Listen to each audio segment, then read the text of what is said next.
escudriñando cada día las Escrituras para ver si estas cosas eran así. Hechos 17:11. Con ustedes, el hermano Fabio. Entonces el Señor Dios formó al hombre del polvo de la tierra y sopló en su nariz aliento de vida, y fue el hombre un ser viviente. Génesis 2:7. El hombre en su cuerpo humano es nada más que polvo, es materia. Dice el verso 16: sudor de tu rostro comerás el pan hasta que vuelvas a la tierra, hasta que te mueras, porque de ella fuiste tomada. El hombre fue tomado del polvo de la tierra. No es nada más y nada menos que polvo de la tierra.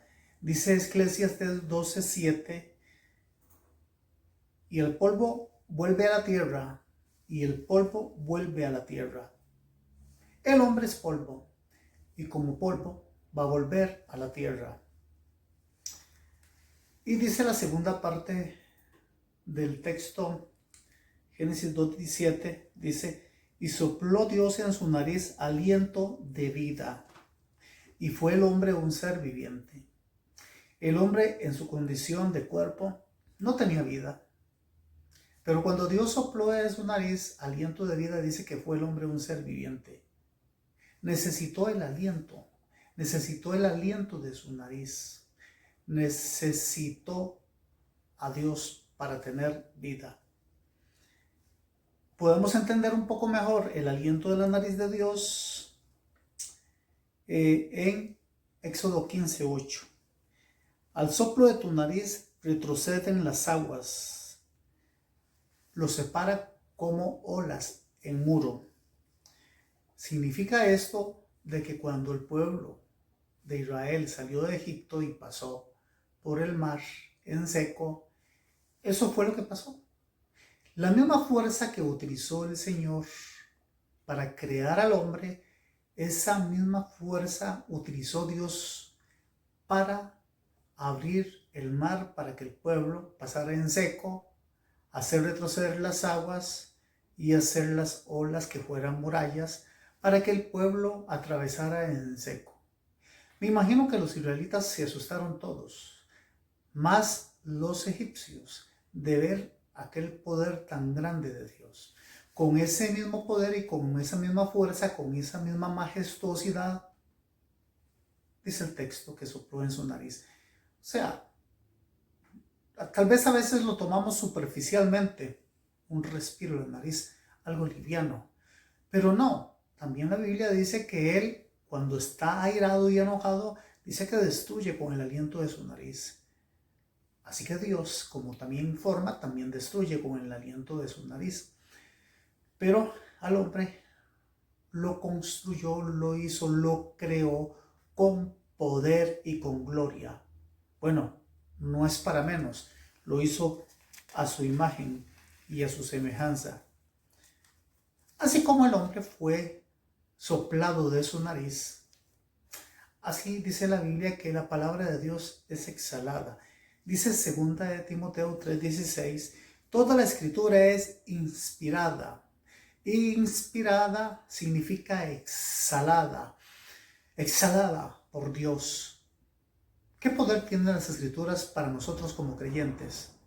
Monumental, colosal, superpoderosa, porque nos da vida y vida en abundancia. Ese es el aliento que Dios utilizó de su nariz para crear al hombre. Un aliento monumental, un aliento poderoso.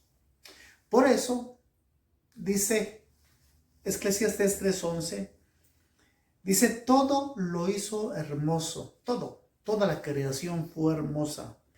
Y hablando propiamente de la creación del hombre, dice, y ha puesto eternidad en el corazón de ellos. No puso eternidad en el corazón de la ballena, de las águilas, no puso eternidad en el corazón de la serpiente, puso eternidad en el corazón del hombre. ¿Por qué Dios puso eternidad en el corazón del hombre? Porque respiró aliento de su nariz y fue el hombre un ser viviente.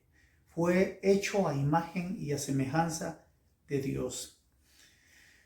Pero viene el problema, complicamos el tema.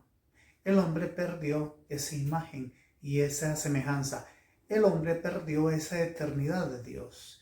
Ese respiro de la nariz de Dios, el hombre lo perdió.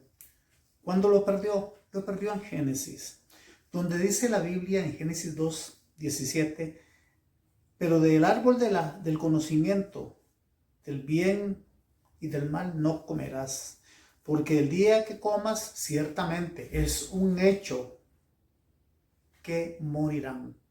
Cuando el hombre comió del árbol de la ciencia, del bien y del mal, el árbol del conocimiento, el hombre murió, perdió el aliento de su nariz, perdió la imagen de Dios. Aunque el hombre siguió con vida, pero él vio que estaba débil, él vio que estaba desprotegido, se tuvo que esconder de Dios, se tuvo que esconder de un espíritu. Dios es espíritu. Tanta vergüenza sintió que se tuvo que esconder de Dios. ¿Por qué? Porque perdió la imagen, perdió aquella respiración de la nariz de Dios, perdió aquella potencia, el hombre se sintió débil, porque el pecado nos produce debilidad. Cuando nosotros pecamos, el pecado nos debilita, perdemos la imagen de Dios, perdemos la creación, la naturaleza de Dios en nosotros, se disipó completamente, no hay nada que hacer, morimos. Cuando el hombre se sintió débil, entonces lo que hizo fue buscar una hoja de higuera, creyendo que las hojas de higuera iban a ocultar su pecado, pero ni las hojas de higuera ocultaron su pecado. La higuera no era una muralla para ocultar el pecado del hombre. A veces el hombre usa sus higueras para ocultar sus pecados, pero ninguna higuera va a ocultar el pecado del hombre. Y al hombre pecar, bueno, pues todos desafortunadamente nos fuimos como un juego de dominó, que vamos cayendo uno tras otro y todos morimos. Pero no es injusto que todos muramos por un hombre. ¿Por qué? Porque todos tenemos que morir por un hombre. David, por lo menos que yo sepa, no estaba en Edén. Sin embargo, él dice en el Salmo 51:5, dice, y aquí en maldad he sido formado, y en pecado me concibió mi madre. ¿Por qué? Porque en pecado lo concibió y en maldad había sido formado. Porque David sabía que traía los microsomas de Adán, que traía los genes de Adán en sí, que él era hijo de Adán y que traía el pecado, porque el hombre todo iba a traer el pecado de Adán. Entonces, por eso dice 1 Corintios 15:22, porque así como en Adán todos mueren, en Adán todos morimos, no hay escapatoria. Así también David, así también todo ser humano, no hay nadie quien se escape.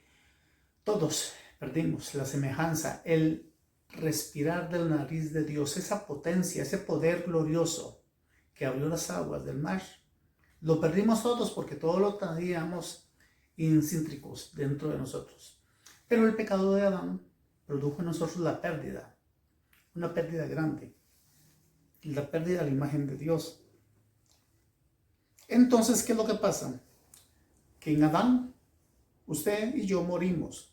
Todo el mundo muere en Adán. Todos nacen muertos en Adán. Aunque tengan vida, como en Adán, como cuando Adán pecó, siguió con vida. Pero él estaba muerto. La eternidad de él no estaba. Él iba a morir. No había escapatoria. Por eso dice Colosenses 1:15 que Cristo, que es el que va a restaurarnos a nosotros, dice que Él es la imagen del Dios invisible. Adán era la imagen del Dios invisible, era la imagen de Dios, era la imagen y semejanza de Dios. Pero la perdió. Perdió esa imagen y semejanza con el pecado en Edén. Pero vino Jesucristo. Y con la muerte de Jesús en la cruz de Calvario nosotros somos resucitados, somos vivificados con Él. Entonces, Él toma la imagen de Dios en la cruz del Calvario. Entonces a nosotros nos da vida en la cruz del Calvario. Ahí recobramos la vida. la vida que Adán nos quitó. Adán nos inyectó la muerte, viene Cristo y nos inyecta la vida. Dice en 1 Corintios 15:22, también en Cristo todos seremos vivificados. En Adán todos morimos. En Cristo todos vamos a ser vivificados por medio de la muerte. Por medio de la muerte de Adán todos morimos.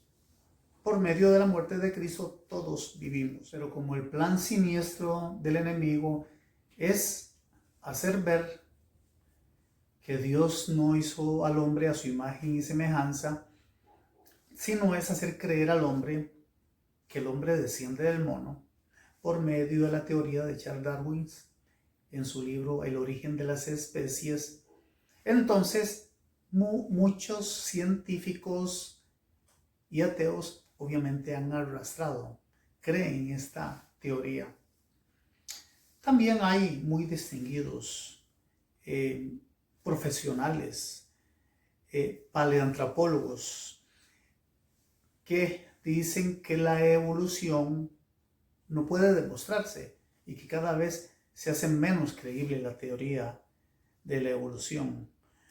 Por ejemplo, José María Bermúdez Castro tiene un libro, o tiene varios libros muy buenos que hablan en contra de la evolución.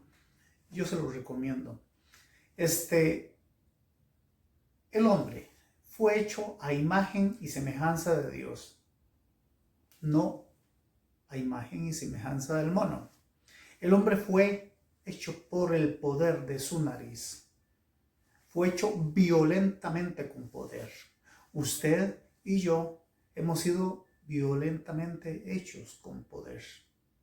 Aún en el seno materno nosotros fuimos hechos con gran poder.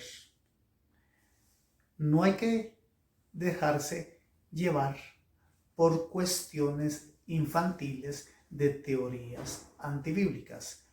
Los darwinistas no creen en la Biblia. Ellos cancelan la Biblia, entonces esto es una amenaza segura para ellos, porque como no creen en la Biblia, no creen en el sacrificio expiatorio y no creen que aquel que vino a darnos vida y vida en abundancia está para llevarnos a Dios. Recuerde, usted es hecho a imagen y semejanza de Dios, una imagen y semejanza perdida en Edén, una imagen y semejanza recobrada, restaurada en la cruz de Calvario por el Señor Jesucristo. No se te olvide, usted es imagen y semejanza de Dios. Fabio Argueda les saluda, los esperamos en la siguiente edición. Esto fue Escudriñando la Biblia con el hermano Fabio. Les esperamos en la siguiente edición.